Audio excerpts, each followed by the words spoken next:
Yallah.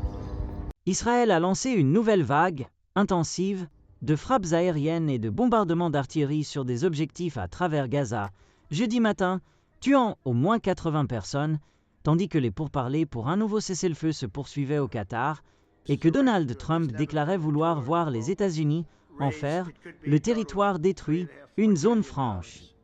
La déclaration de Trump rappelait le plan qu'il avait présenté en février, selon lequel les États-Unis prendraient le contrôle de Gaza pour permettre sa reconstruction en tant que centre de divertissement et d'affaires de luxe, rapporte BuzzPlus. Le projet impliquait un déplacement possible et permanent d'une grande partie, voire de toute, de sa population de 2,3 millions d'habitants et a suscité une colère mondiale. Au Qatar, lors du 3e jour de sa tournée au Moyen-Orient, Trump a déclaré « J'ai des concepts pour Gaza que je pense très bons. En faire une zone franche, laisser les États-Unis s'impliquer et en faire simplement une zone franche.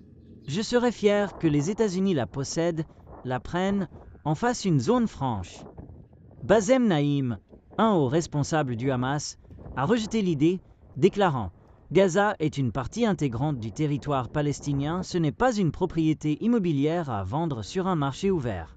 Nous restons fermement attachés à notre terre et à notre cause nationale, et nous sommes prêts à faire tous les sacrifices pour préserver notre patrie et assurer l'avenir de notre peuple. » Il y avait de grands espoirs que la visite régionale de Trump puisse conduire à une nouvelle pause dans les hostilités ou à un renouvellement de l'aide humanitaire pour Gaza, où un blocus israélien strict est maintenant dans son 3e mois.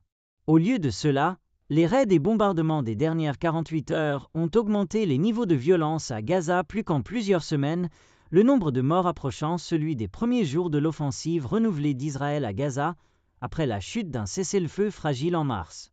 Certaines estimations indiquent que le nombre de morts des attaques israéliennes jeudi dépasse 100.